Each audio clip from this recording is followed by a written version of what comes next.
Good morning, boys and girls. So far in chapter 11, we have worked on identifying polygons and identifying triangles. Today, we are working with quadrilaterals, which, if you remember, are a type of polygon. They are our four sides, four angles, and four vertices. Today, we're just going to go into a little more depth because there are quite a few different types of quadrilaterals.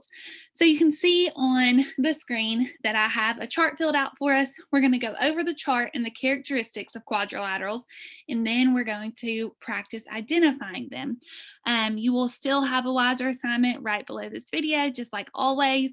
There are the fillable notes on today's Schoology page as well that you may print, or you may just write this down to keep a notebook that will help you study for your test. So let's jump right in to identifying and classifying quadrilaterals. Our first type of quadrilateral is a square. You can see a picture of a square here. Don't let all of those markings overwhelm you. Once we go over the rules and classifications for a square, I'll explain them to you. So a square has four congruent sides, and we know that the word congruent means equal, and it has four right angles.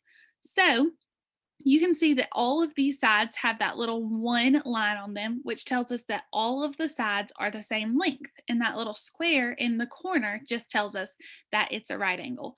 So we can see four congruent or equal sides and four right angles. A square is also a parallelogram. You can see I added right here at the bottom. There's not a spot for this on your note sheet, but you can add it in just like I did. A parallelogram is a four-sided figure, so it's a quadrilateral with opposite sides parallel.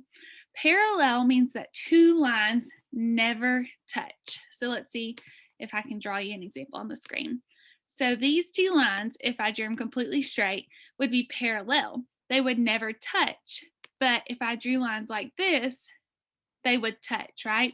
So these are parallel lines and these are perpendicular lines.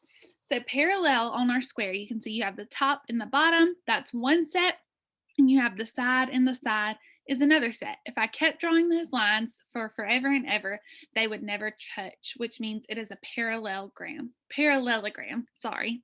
So we're going to jump right to our rectangle.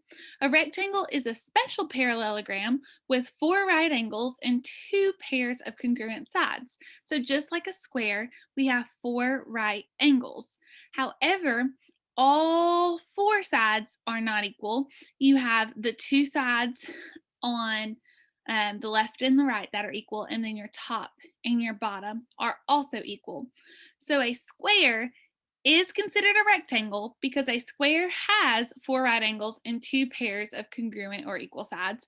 However, a rectangle is not a square because a rectangle has two pairs, right? It has one, two, one, two, whereas a square requires all four sides to be congruent.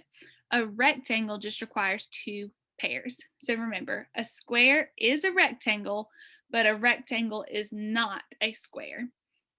Our next shape that you see on the screen is a rhombus. A rhombus is also a parallelogram, and it has four congruent sides. So it's very similar to a square, but it does not have four right angles because it's on a tilt. So it still has all four sides that are congruent, but it does not have any right angles. Our last shape is a trapezoid, and I can actually draw these lines on here for us really quickly. And it is a quadrilateral with one pair of parallel lines and one pair of congruent sides.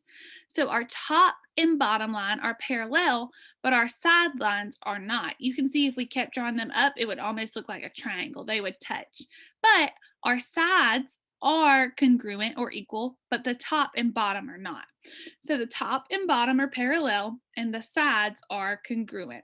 That is what makes a trapezoid. And just as a refresher, a parallelogram is a four-sided figure with opposite sides parallel. So we're going to practice identifying three different quadrilaterals before you try it on your own. So we're looking at the shape right here. What type of quadrilateral is this shape? You can see it doesn't have any right angles, so that narrows out our square and our rectangle, and it has two pairs of congruent sides, So that means, that means it must be a rhombus, right? Because if we look, a rhombus has four congruent sides, two pairs, or four is the same. And a trapezoid has two parallel lines and only one pair of congruent sides. So our shape on the screen is a rhombus. Now let's try it with two more shapes. We've got this shape right here. It has the sides are congruent and then the top and the bottom are congruent. So it does not have all four congruent sides. It has two pairs of congruent sides. So that narrows out the rhombus and the square. And it has four right angles. So that puts us to know that this shape is a rectangle. Let's look at our last one that we have. Don't let this trick you, right?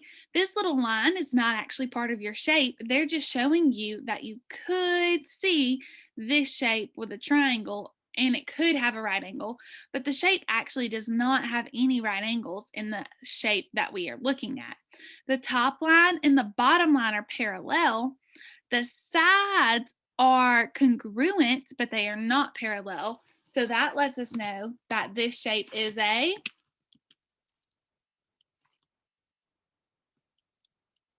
trapezoid. Great job, guys.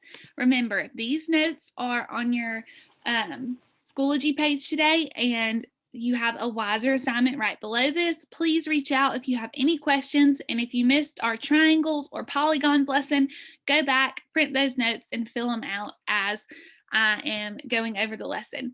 Please let me know if you have any questions, and I will be glad to help you. Have a great rest of your day.